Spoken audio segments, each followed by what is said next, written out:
Good evening, everyone. I'd like to re-welcome you to the meeting of the Lower Thames Crossing Task Force, originally scheduled for the 18th of October 2021. The time is 18:49. We're going to move to apologies for absence. Yeah, so we received apologies from Councillor Salmon, Councillor Carter, Councillor Kent, Peter Ward and Laura Blake. Thank you. Agenda item 2, urgent items of business. I have not agreed to any items of urgent business this evening. Agenda item 3, declarations of interest. Does anyone wish to declare a declaration of interest? No. Moving on to agenda item 4, employment and skills strategy. Chris Stratford and Colin Flack to present to members, and then we'll take some questions after. Thank you. Chris and Colin. Thank you very much, Councillor. I suspect it'll be me just doing the paper and a mixture of all three of us, including Darren Wisher from Hatch, who will be answering your questions, if that's okay. That's fine. Okay, so first and foremost, when we circulated the report back in early October, there were minor amendments made subsequently, and I was advised that the proper way to deal with those was to do it verbally at the meeting. And now 3 months later I get a chance to tell you that. So it's very, very minor, and for those of you that may or may not have the document up in front of you, the table on page 4 suggested that there might be 9 new support posts. That number should actually read 6, not 9. It was a typo. And the cost that we put just after that of £450,000 per annum, we added the following words in brackets. Cost includes both salaries and a comprehensive events and training program.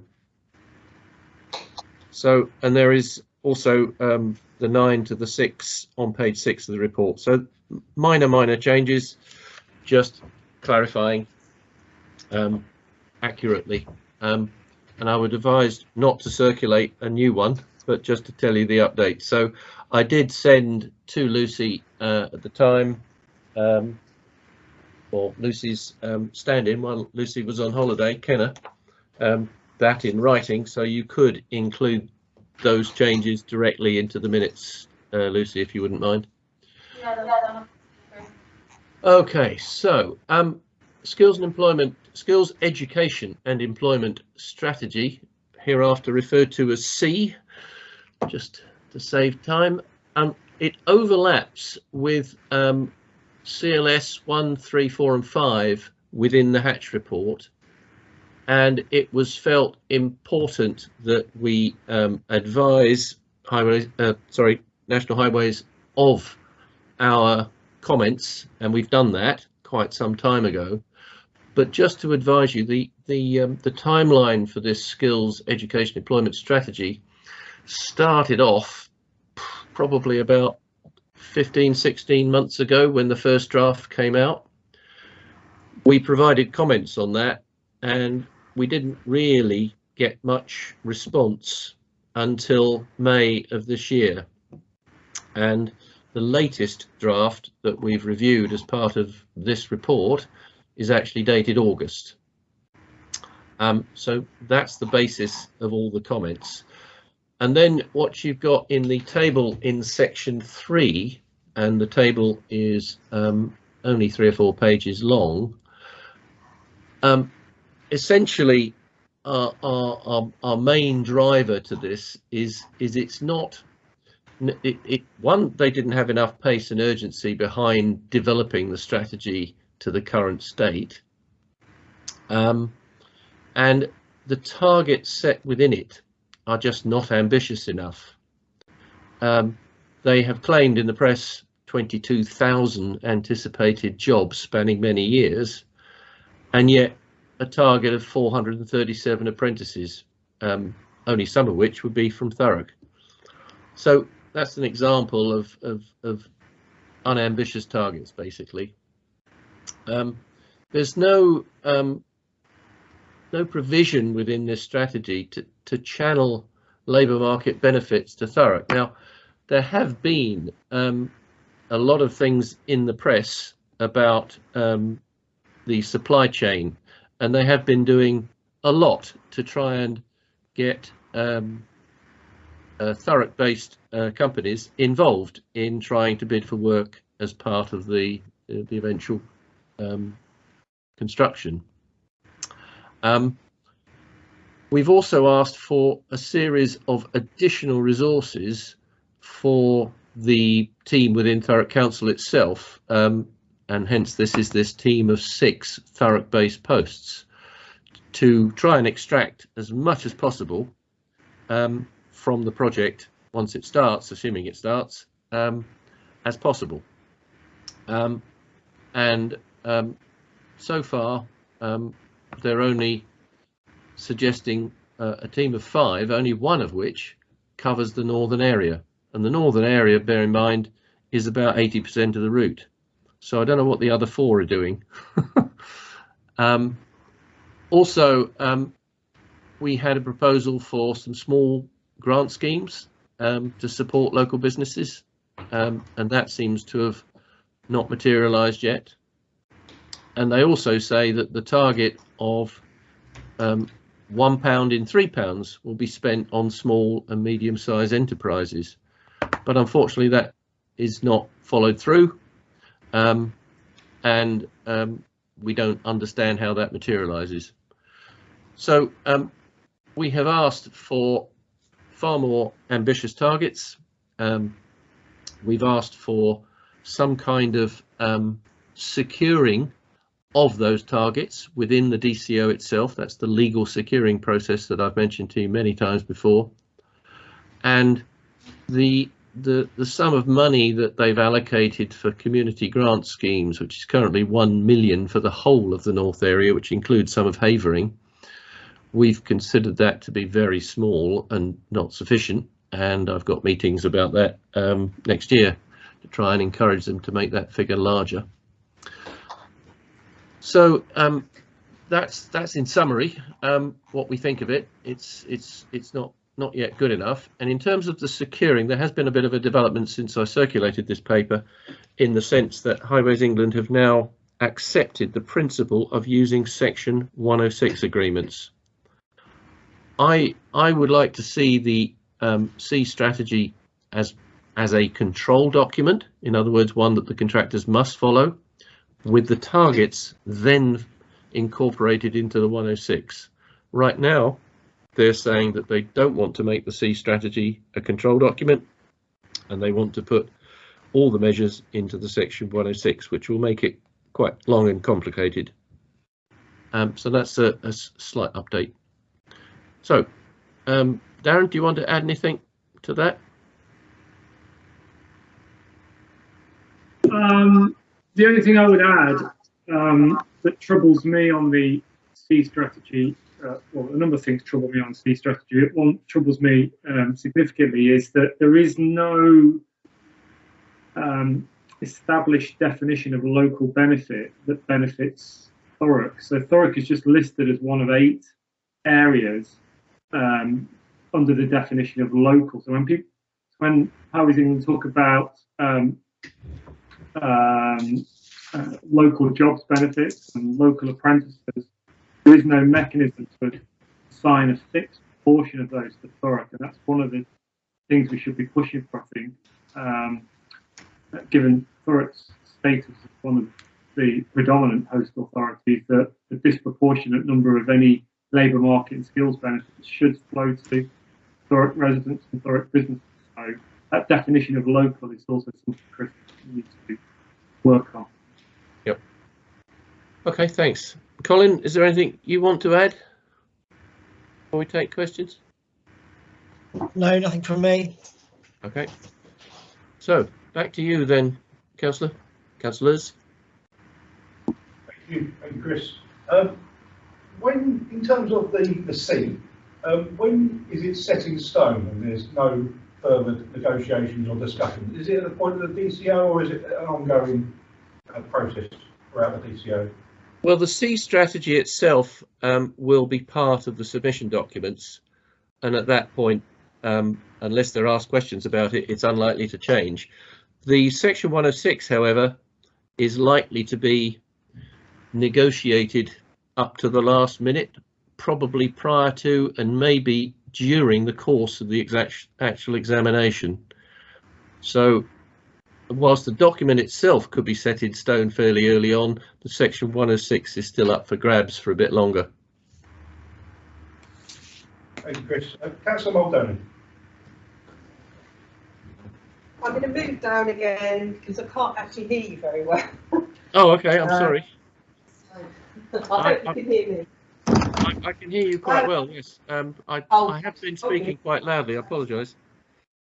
Okay, so in terms of, because obviously the slight benefit of having all these meetings together is, while I was reviewing the updated hatch report, I've got the information about the C wouldn't become a control document. So can you tell us what the significance of that is in terms of securing any targets that you do manage to squeeze out of national highways on this? Well, the significance is not so much about the targets, it's about the tone of what they're expecting the contractors to achieve. And if it's not a control document, the contractor won't be the slightest bit interested in it. However, the targets would be normally part of the 106. So the targets wouldn't necessarily be at risk because they'd be covered in the 106, hopefully. But the actual tone, and we've made a lot of comments about the document in the past anyway, that would be helpful for the contractor to know that they have to follow the intent behind a framework. Okay. So, considering the contractors are going to be the people on the ground actually doing the work, that's probably more important than the yes. echelons. It's still a subject for discussion. We've only really had one meeting about it about a month ago, so I mean, we can report back later when we've got a clearer idea. I mean, it's interesting to see the difference between the sort of headlines, as it were, from national highways, that there's going to be 20,000 jobs and it's going to be all singing and dancing, and then to actually see what they're prepared to commit to, which isn't even for anything specifically for Thurrock, not exactly. Even apprenticeships. Well, we haven't yet got to talk to them about what their targets for local labour, for instance, might be, or their targets for dealing with worklessness, or indeed, well, we have tackled the idea of apprentices being too low. On other projects, you would expect for a big host borough like this, somewhere in the order of 20–25% of labour to be from the borough or the host boroughs. Now that doesn't sound like a lot, but it is actually quite difficult to achieve, especially when many of the jobs are quite specialised and you have to cast your net fairly widely in order to fill them. But there will be loads and loads of other jobs. Now, what we haven't seen is how they've calculated the 22,000. We hear it, but I've never seen a calculation of how they've developed that. I suspect that the actual number of construction workers, they've said, would be at a peak of about 2,500 at most. So what they're talking about is jobs down the supply chain. You know, if there's jobs created in building the tunnelling machine, you know, there's thousands of jobs probably there, but they're probably likely to come from Germany. So not much help for Thurrock. So not even local in terms well, of we don't know. We don't know how they've calculated it or what the composition is locally. Are we likely to get that information, do you think? We've been asking for it, yes. Is that something we can demand in the DCO process, or? It's certainly something you would expect to see justified somewhere, yes. Yeah, okay. Thank you. Well, I mean, you know, I shouldn't be surprised, as usual, National Highways promises, they promise gold and deliver lead. Still no benefits for Thurrock. Quite limited ones, yes. Robert Quick has a question. I'll get closer. Thank you. Chris, I attended last Tuesday night's meeting held by the Highways England about a recruitment process. Was that the supply chain event, Robert? Yeah, last Tuesday evening. Yeah. Okay. Yep. But,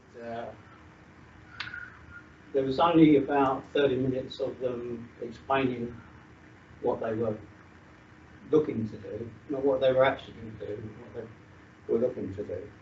And in answer to my question about this 22,000 people working on it, I said, well, at its peak, you might reach 10,000. The rest is just accumulation at different times at different locations. So they're starting to soften the amount of their quoting. And they showed a map of businesses in our area that have already signed up. They've got this program called SME Directory. And there's 550 businesses have now signed up for that. But the map doesn't show anywhere near like that. It's got the number of people from each area. For Thurrock, it's got 54 businesses signed up to this this SME. So, and they were, because I questioned them about accommodation, and he said they weren't going to have any trouble with accommodation with the numbers of people that we're talking about. So it looks like they're softening the numbers and the impact it's going to have on local. I just wanted to share that. Thank you. Yes. It was just interesting to be at that meeting and observe. There was only 2 businesses that applied for information during that meeting. The council officers responsible for all of this were closely involved in trying to encourage local businesses to take part, and I know the chief executive was at pains to make sure that that was the case. So I think we did as much as possible to get people to it. I'm not surprised by some of the information you give me, though. Yeah. Well, as I say, only two people asked questions about how to get involved. Well, when you consider that construction's unlikely to start much before the middle of 24, it's a long shot at present. It's a fair way away, you know, 2.5 years away. I must admit, it's my concern about the number of people trying to get housing down here to work on this site was somewhat reduced, because in reality it looks like it's going to be a lot less people. One of the things we did do, Robert, probably about a year ago now, was we commented on the summary worker accommodation strategy, which pretty much said what you just said. It was saying that whilst they've got 480 units on site for construction workers, the rest would be able to access local rented accommodation adequately. There's plenty of stock, etc., etc. We had lots and lots of comments on that outline strategy, none of them very complimentary, and we've yet to see any reaction back to it. So it's an outstanding issue that they haven't fully justified yet. Okay. Thanks, Chris. Chris, just picking up on something you mentioned earlier. I mean, when I look at these what National Highways put out in terms of employment. I look at the numbers of unemployed people in Thurrock, which I think is around about 5%, which equates to around about 4,500 people that are working age and not currently employed. So when you was talking about workers from Germany and things like that, if we're not going to be able to get a number of secured positions for people in the area, are we looking at sort of an influx of people coming from other countries to do this work? No, not necessarily. The reason I mention it from Germany is that Heron Connect, which is the company generally that make tunnel boring machines, are based in Germany, and the tunnel boring machine may well go to that sort of company, and it will be made in Germany and then shipped over. That's what I meant by that. Not that there would be necessarily an influx of foreign workers. No, not at all. But I mean, one of the targets we'd like to achieve is ones connected with skills and training, which is hence the title of the strategy: skills, education, and employment. And we'd like to see a huge drive towards upskilling some of those people that are currently unemployed, possibly trying to employ them on other roles to address some of the problems. Thank you. If things progress, when would you expect roughly that Thurrock residents might be able to take advantage of some of these opportunities? Well, I'd like to see, well, the skills thing obviously takes time. There's a lead in for that. So I'd like to be seeing some effort to be made to upskill certain members of the Thurrock population during the course of next year and the year after, because sometimes these things take a year or two in order to get people up to skill. In terms of jobs, the jobs, they will be drip feeding the jobs, but obviously until they've actually got the grant of DCO, they won't, I don't think they'll be able to release contracts to the main works contractor, and therefore, you know, any contractor would be wary of appointing people until they've got a signed contract, because there's usually a lead-in time for that even. Thanks, Chris. Any other questions for Chris following on this? I think that the employment and skill strategy, I think that concludes that item on the agenda. Moving on to item agenda 5, the health impact assessment, verbal update. Chris Stratford and Colin Black to present. It's a very short update. There's not much information, really. Nothing so far. I'm sorry to say that, Councillor Muldowney. So nothing at all, Chris?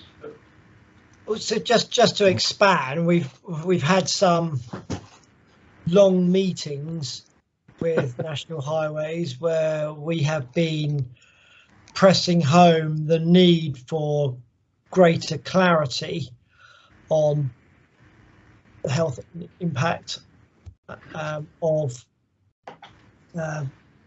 LTC, but we're still not any closer to getting answers to the questions that we've been asking for a very long time. Seems to be very familiar that we're talking about health impact assessment and no change at all. Does any member have any questions, sir? Sorry, I had to. It was something. He just apologised to you. Chris apologised to you, and you weren't here to. Oh, I'm sorry. I had to. I thought you were very quiet. I know it's most unlikely. So the update is there is no update. Is that? Well, essentially, I mean, Colin's just said that, you know, we've had a couple of these CPAG meetings, but we haven't really got much further information.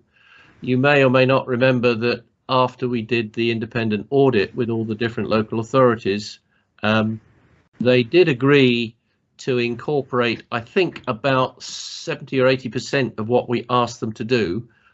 But again, we haven't seen the proof of that yet because we haven't seen any product. There's no actual timetable that I've seen where this might be released. Right. So I'm somewhat apologetic, but I can't do, you know, you can only take the horse to water, you know. I'm sure you're doing your best. I mean, I try not to get my hopes up every time it comes onto the agenda, because it's been going on for so long now. I mean, it must be over 3 years now. There is one bit of good news. I don't know if you've seen their latest update, the LTC website, and their video explaining the latest changes on the scheme. But in that video, they do reassure us that LTC is going to improve air quality across the region. We are just looking for them to provide some data to demonstrate how this is possible. Well, they said it, so it must be true. Well, we're back to the headline promises and versus the reality on the ground. Well, the other thing that we've been asking them to do is to, well, they've got to go back out to consultation again, following some significant amendments to the scheme, and they won't have they go out early next year. They won't have the updated air quality, air and noise data available, and we're just asking them to clarify when it will be available and whether it can say more than whether it's above or significantly above or slightly above threshold. I'm just explaining that just doesn't really help communicate to local people what the impact will be or potential impact will be on their health, and we've been highlighting the inadequacy of that kind of consultation, which is rather more perfunctory to meet a statutory planning requirement rather than to genuinely consult with and communicate the impacts to the local community. Yeah, that's a really good point, Colin, which well, I think, you know, it's the difference between a consultation that's to tick the box for enablement to progress, as opposed to an actual consultation, a real consultation, letting people know what the real impact will be and listening to what people have when they're responding, saying when they're responding to that. I mean, I've had lots of residents say to me, they didn't say this in my initial consultation events, but I've had residents report to me that people said to them, you're not going to stop it. Whatever you say here, it's not going to make any difference. I mean, I've got no way of knowing how true that is, but I've had quite a few people that have said that to me. They've never actually said it to me. Councillor Chapel has a question. Yeah, just to clarify, you know, when you said consultation early next year, do you have a date in mind? Well, the next item on the agenda is about an update on the submission, so it might be better to cover it under that. I think if we're all done on the health impact assessment, we will move straight on to agenda item 6. Colin, do you want to do this or shall I? CO submission verbal update. Colin, would you like to do it or shall I? No, go on, Chris. Yeah, go on. Okay. Well, the only official position from National Highways is that it will be submitted next year, which is not, you know, altogether helpful, because next year is quite lengthy.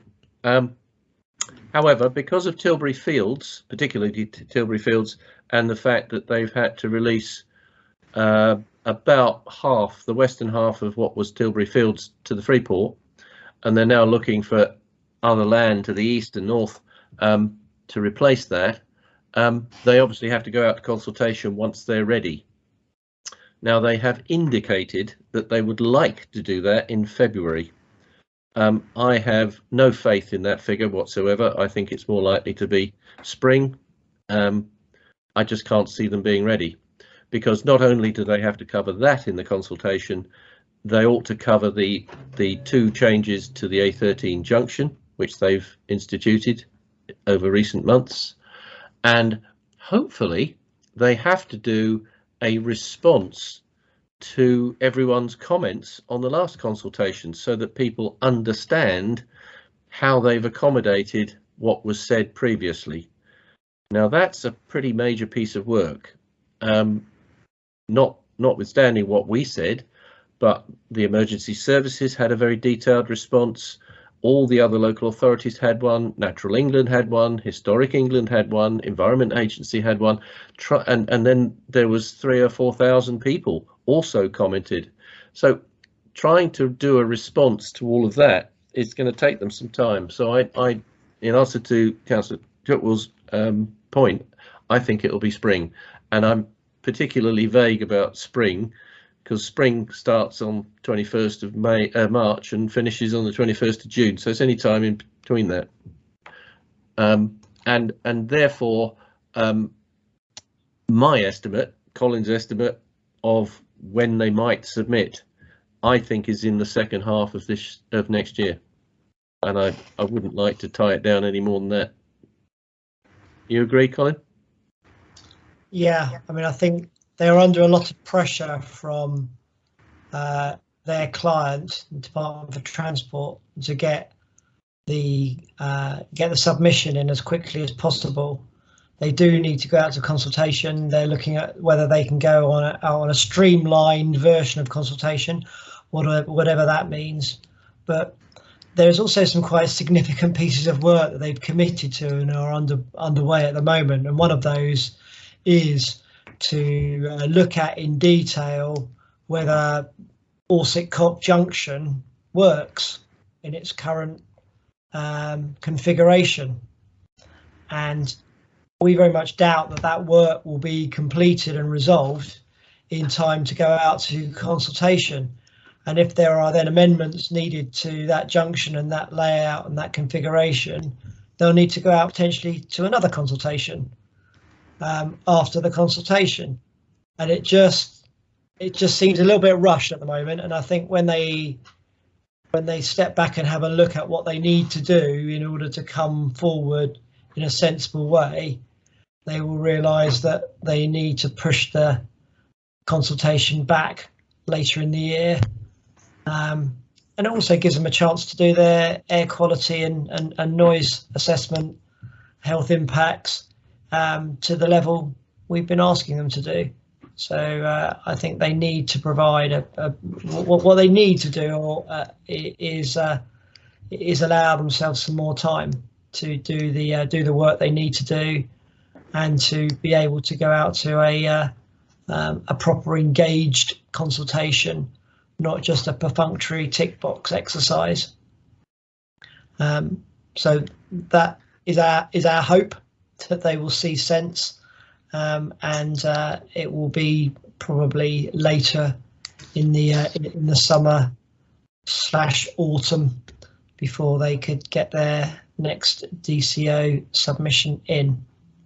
And that, of course, all really depends on also how the government starts to think about its approach to decarbonisation, and indeed whether Thurrock develops its strategy and its approach towards decarbonisation, because I think we haven't yet started to develop our approach, and it would certainly help to strengthen our case if we had a very clear decarbonisation strategy.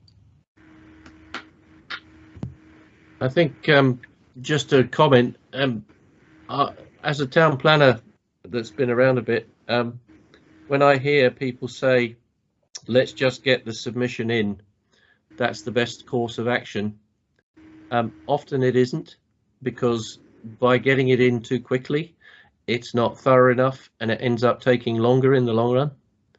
And I think that's very much the case with this.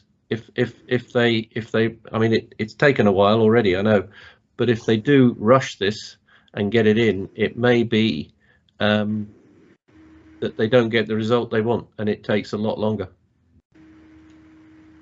Thank you. Just a quick me before I go to members.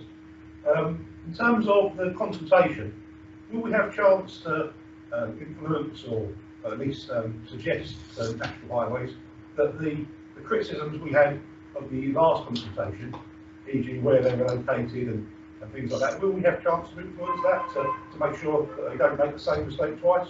I would hope so. Every consultation they've done so far, whether they've listened or not, they've at least come to us and said, this is our planned approach, what do you think of it? And we offer our advice. And sometimes that's late in its implementation, as it was last time. But they've got our comments from last time, so they know full well that, you know, places like Corringham must be included in the consultation, for instance.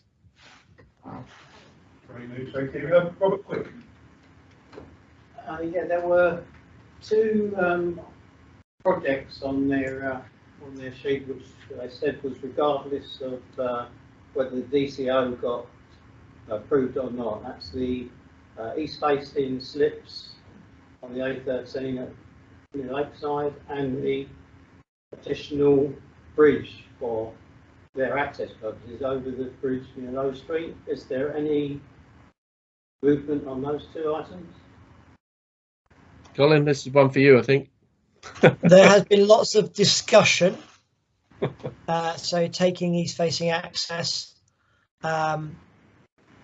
it's currently with National Highways to help determine how best to navigate an approach to take that forward. And equally, we have been consulting and discussing a lot regarding the potential provision of a permanent bridge across the railway in East Tilbury. We've still got some more work to do before National Highways have clarified exactly what their proposed approach is and how much they are prepared to contribute towards it. So they are ongoing discussions. There's nothing been agreed as of yet. And indeed, once anything has been agreed as a sensible kind of heads of terms, that would then need to be taken through democratic process. So we haven't got a heads of terms agreed that we feel appropriate to take forward to members for consideration. Okay, thank you. Councillor Mulroney. Thank you, Chair. You may not know the answer to this question, but just out of curiosity, have we got any idea, with all these delays that have gone on, there must be a cost that gets added onto this project. Have we got any kind of rule of thumb that we could apply for each month, each quarter, each yearly period that it gets delayed? How much more is that adding to the cost of the project? Quite a lot, I would think. I don't think we've obviously not been party to the costs that they employ, but they've got 400 or 500 people working. So it will be quite expensive. I mean, it's been already just over a year of delay and potentially could be up to another year. So that's a huge cost. It'll be in the millions, I'm pretty sure of that. Yeah, several millions. Possibly probably tens of millions. Yeah, I mean, in terms of what Chris was saying earlier about it being unclear how much of the LTC will now be delivered as part of RIS 2 and how it's getting pushed into RIS 3, which, as I understand it, is not agreed. Right, so that is project. It's basically to do with budgeting. So they have a budget for RIS 2. They realise that they're not going to spend all of that budget within that RIS 2 period. So some of the RIS 2 money will need to roll over into the RIS 3 period. So it's just a bit of accountancy practice, really, rather than being any opportunity to question the validity of their approach. Thank you. The other member have a question on this item? No. Thank you, gentlemen. Moving then on to agenda item 7, the work programme. Just to go over this, I meant to say it earlier, at the last meeting, I only just thought of it. Could we look at in detail the Dorset-Cock Junction? In its planned, how it is currently planned in the future, the new year? Yep, we can show you plans, talk you through those. It's probably Chris's favourite subject. Well, it's not a subject I know that much about, that's for sure. Therefore, I can't contribute. But yeah, are you talking about the work that the council's doing, or are you talking about the interface with LTC? Just to be clear. Probably a little bit of both. More just how effective it's going to be in its current layout. Okay. Well, Colin's the expert on that. Yeah, I mean, it might be a bit premature to report that there's some very detailed micro simulation modelling being developed to test the junction. It won't be ready by the next meeting, but I can show you the modifications they've made to the junction to prevent traffic having to go to Manaway roundabout, but use Dorset-Cock instead, and to reduce local traffic on the 1013 and put it back down the 1089. I think the members would very much like to see that at the future meeting. That'd be great. Thank you. Any other member have further items they'd like added? No? Okay, and with that then, this concludes the business of the meeting this evening. I now declare the meeting closed at 19:31.